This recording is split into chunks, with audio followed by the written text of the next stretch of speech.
with Mankato East head coach Adam Freeze. He's cold. He's not French fries. He's cold. Longtime coach. Adam, how are you doing today? Doing well. How are you? Good. I'm here to do the State of the Union. Yeah. You're the fourth coach. We've got them all done. I'm probably known you the longest out of all of them because you were the Bantam coach. Yep. That's how long you've been doing this and how Yeah. long I've been doing this too. A testament to both of us, or Yeah, our right. love for the game of hockey. Yep. Let's talk a little past, present, future. First of all, tell us how you got into hockey, because I know you're originally from Wisconsin. Yep. And then how did you get here to Mankato? Was it a school thing, or how did you get here? Yeah. So I got hurt when I was playing college hockey at Eau Claire, and then I came back over here. My buddies were over here, and they were like, From hey. school? Yeah. From like high school and stuff. Okay. Just some buddies I knew around, and they're like, Mankato's the place to be.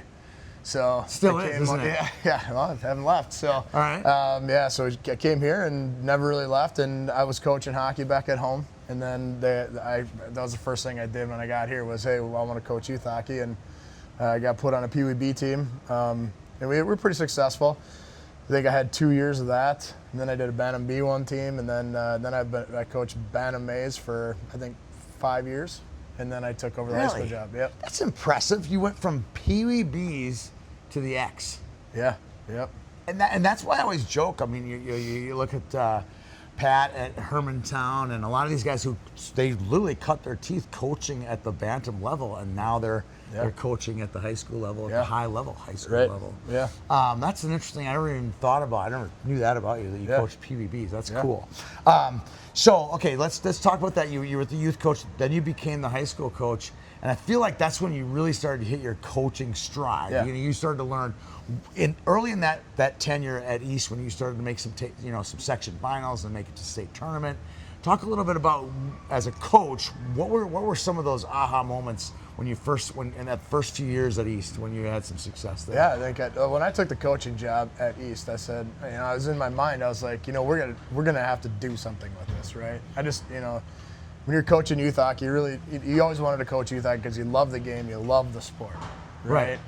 And then when you take a high school job, you're like, you love the game, you love the sport. Now you really need to teach it, because now you can really make you're always making a lasting impact, right? Right. And not only from a high school, but from everybody that's below you, because youth hockey players, you want to drive and you want to end up playing high school hockey. You want to end up playing high school hockey as a youth hockey player. Right. Yeah. So you want to make that impact, and then it's a lot more pressure than I feel like, and so started really taking a look at what are a lot of other guys doing, right? And learning the game, right? Yeah. I felt like I knew the game, and then until you start meeting a lot of those guys, at coaches conferences and making those long-time connections, you don't really know how much you don't know the game until you start talking to those guys who've been in it for that long, right? Yeah.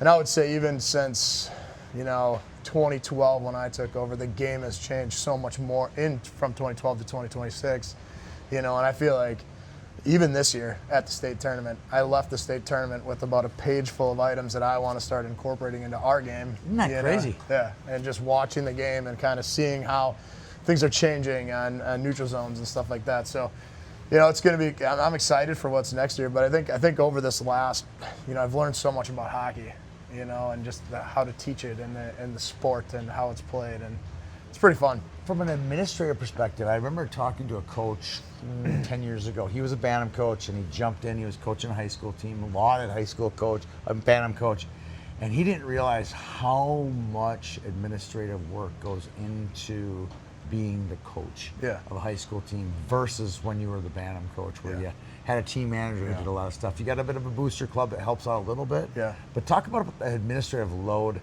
that gets put on you as a coach. Yeah, I got to say, though, I'm pretty lucky. Like, I have a lot of people that like to help fill those shoes. Right. When it comes to like doing banquets, and once it comes to doing that type of stuff, like we have people who do that. The Labens family has helped. We're going on number 3 Labens, so Paul and Tara have been helping for the last 7 years. Yeah. In our program, so they've done a great job on trying to help carry some of that and take some of that off of our plate. And there's been a lot of other parents too. My wife has stepped up and helped a lot.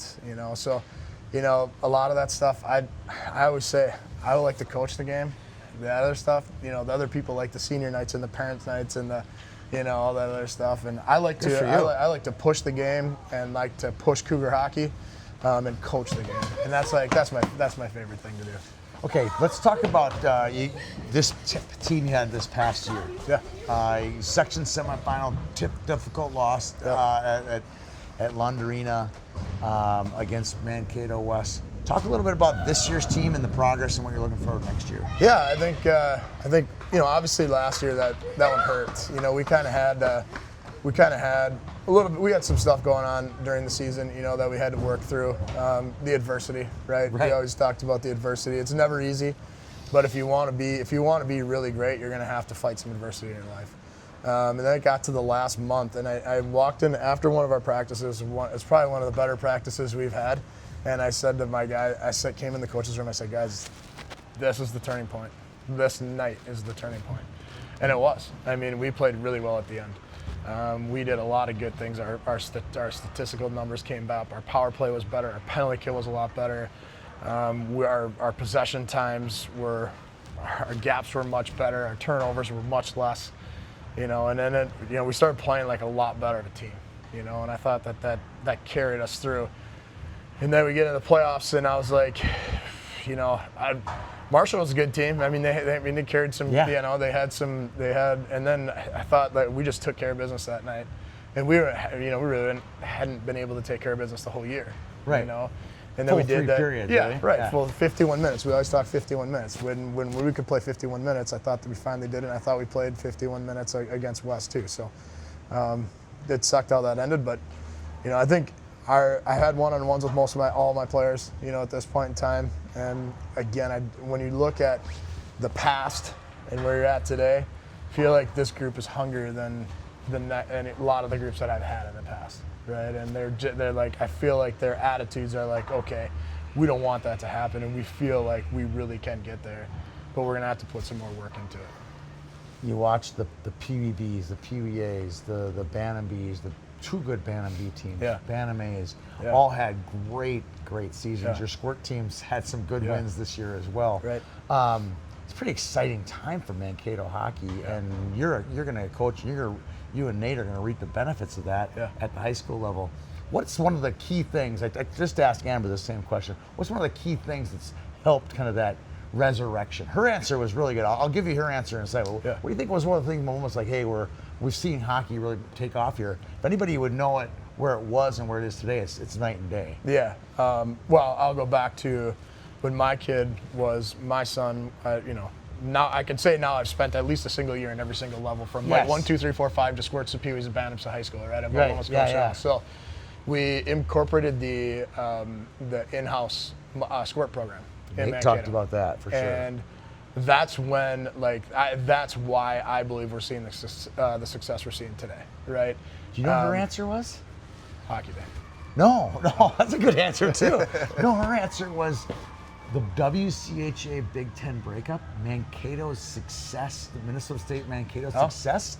People go to the games, they see them in national championship games, they see that, and really it's propelled a kind of a made it more of a hockey town than it had been previous. That's not your answer is just as correct as hers, but I was like, I didn't see that as an answer, but I thought it was kind of cool. Yeah, and I mean that's really cool too. When you sit down with you get 4 people in here, everybody's got different perspective, and you're like, that is right, and that is right, and that is right. They're all correct. Right? Everything is right. They're all correct. And I think the two people too. I think the people in this community too that have really pushed the game of hockey too, even from that MSU level, have really made us a hockey town.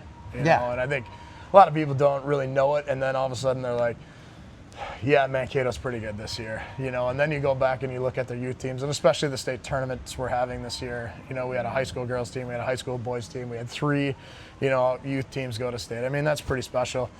Quite a year, really for us down here. The PB team is this close, so it's like the PBA team this close. I felt that whole weekend of heartbreak. So. I got to see all of them behind the glass yesterday watching the PBAAs, and I'm like, man, you guys were this close. Like, don't bring it up. Yeah. Too soon, they said. Right. So especially when they saw the results of both of those teams winning yesterday, they were like, yes. It's exciting though. Yeah. You open up the YHH, you look at open the Minnesota Hockey website, you see all these Southern Minnesota teams succeeding in the state tournament into the semifinals. Exciting times. I thought it was interesting. I'd go on there and look every once in a while. I'm like, man, Mankato and Faribault and Northfield, we're still in the top 5. We're still in the top 5. And it ended up in the top 5, yeah.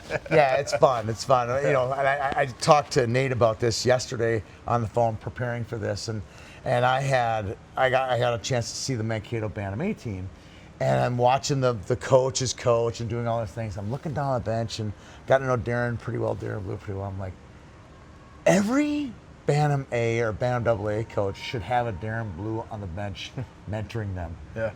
What effect has he had on this? I know it's just his son, but what a great resource for him to be on the benches. Talk a little bit about Darren. Yeah. And not just on the ice, this building. He was part of the team that helped renovate the place as well.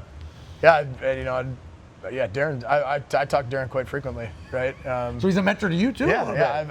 I called him earlier in this year and I told him, Darren, I need some help on D zone. Like I don't know, for whatever reason, the last 2 weeks we can't get through D zone. Give me 2 drills that you would do in a D zone. And of course, with the typical Darren, it was an hour later. We finally got done with that conversation, right? So, no, he's been really great, and obviously he was a big dreamer in that squirt development program, you know, and that squirt in-house program, which has been, you know, very highly successful, and probably where we're at today, you know. So, he was a big driver in making that happen. It's always fun to see him at the rink. He's such a pro. You know what I mean? Like, he talks to you like he's a D1 coach, doesn't he? Right. That's the best part about him. Like, you can't get that D1 coach, you know, out of his heart and out of his system, out of his soul. It's fantastic. So I hear cheering going on next door. We got to go check out a PBAA state semifinal. Yeah. Adam, I appreciate your time. I appreciate your friendship over the years, too. Absolutely. That's getting to know you and getting to know the people all over the state. You're just one of the great pieces to the puzzle here we have in Minnesota. Thans for all you guys do, too, from pushing the game. Sweat. We love it. Even coming down to Mankato, I always remember the story back in the day when Derek said, here's this Tony guy. He finally wants to talk about Mankato hockey. And I said, give me his number. I want to talk about Mankato hockey, too. Oh, and now you're almost a staple down here. I ran into you at a girls game down here one time, and I was like, what are you doing down here? You must be really lost. Oh yeah, it was for the East Albert League game. I'm not lost. I like them all. The boys, the girls, I like them all. If they want to play and there's a result, I'll be there. Yeah. So I think you guys done a great job of helping push Mankato hockey too, and you know, with all that. So we appreciate you down here too. It's so fun. I was telling Amber that I did Benson. Who is Benson's buddy? Benson was the West kid, and who was the East kid? Gavin. Yeah. Those two, it was the wood paneling. Yeah. It was like 3-4 years ago. The wood paneling, I was like, man, this place needs a facelift. And man, it's beautiful down here. Yeah. And then someone said, well, Benson's still playing. He's finished up his time in Alexandria. He'll probably be playing some college hockey. Yeah, Shea just did too. He was in Watertown, so he just wrapped up. He just ages out now this year too. So. 2 great kids. Yeah. They're best friends and they're on rival high schools. It was fun to meet those kids. Yeah. And that's the stories. They just keep going over and over. Liffrig and is it Glamet? Guillemette. Borkert, Jake Anderson, Schultz, all those kids. Some great kids. Some great kids. Some great times and even more good times coming up. Yeah. That's the best part about it. Thanks for helping me with the State of the Union today. Adam Fries from Mankato East High School.